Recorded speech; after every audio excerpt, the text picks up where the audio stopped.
Coming up, we'll be breaking down some of the best third-person games that were absolutely sensational for their time, and they still hold up today. Alright, let's go! What's up everybody? If you don't already know me, my name is Daniel Sean Smith, actor and content creator, and today we're breaking down my favorite third-person games. Alright, starting off at number 5, Mass Effect 2. Come on now, how can this one not be on my list? Most definitely one of my favorite action RPG shooters. Huge shout out to BioWare for building this world.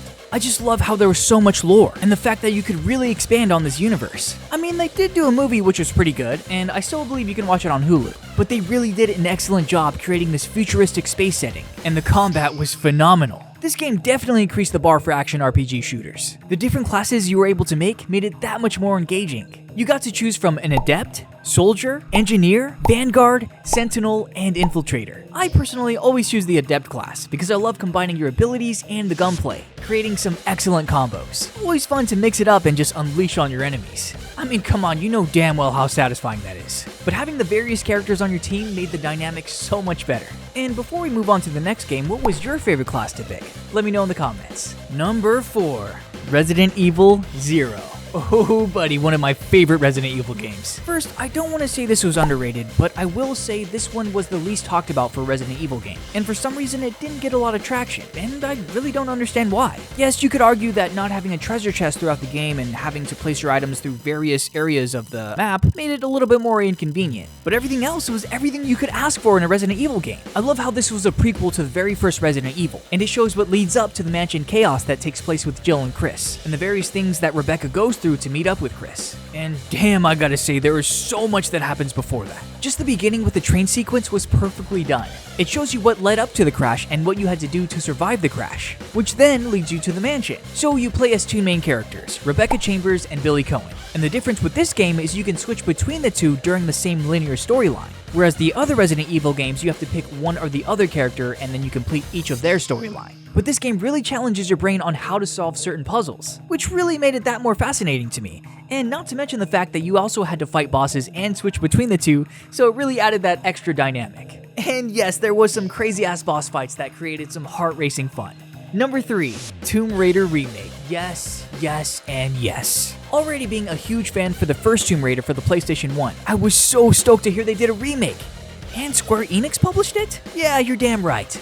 I mean, I was confused at first too, and I was a little iffy. But man, did they really execute this exceptionally well. This game really did remind me a lot of the Naughty Dog Uncharted games, which is probably why I loved it so much. And it had a little bit of a darker aspect to it. And I cannot tell you how much I love the combat in this game.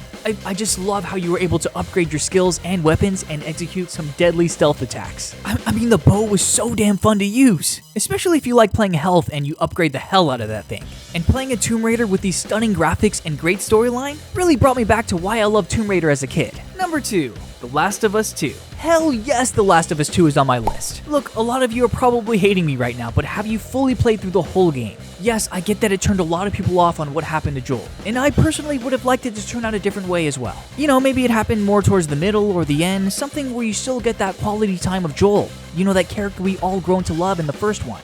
And yeah, it really was heartbreaking. But nonetheless, this cinematic game was absolutely special.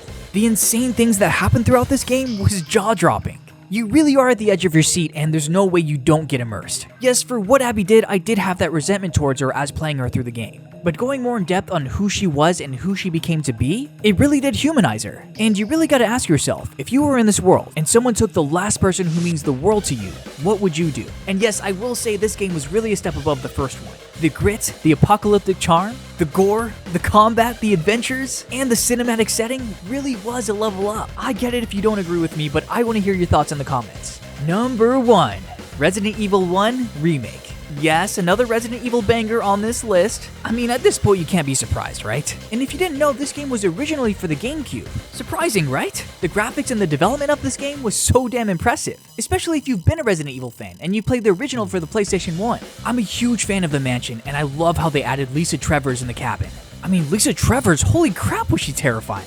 And don't even get me started on the Crimson Heads. You mean after you kill a zombie, they come back as a zombie but stronger and faster? I bet you weren't expecting that the first time around. and some added features to the story really made this one of my favorite remakes to play.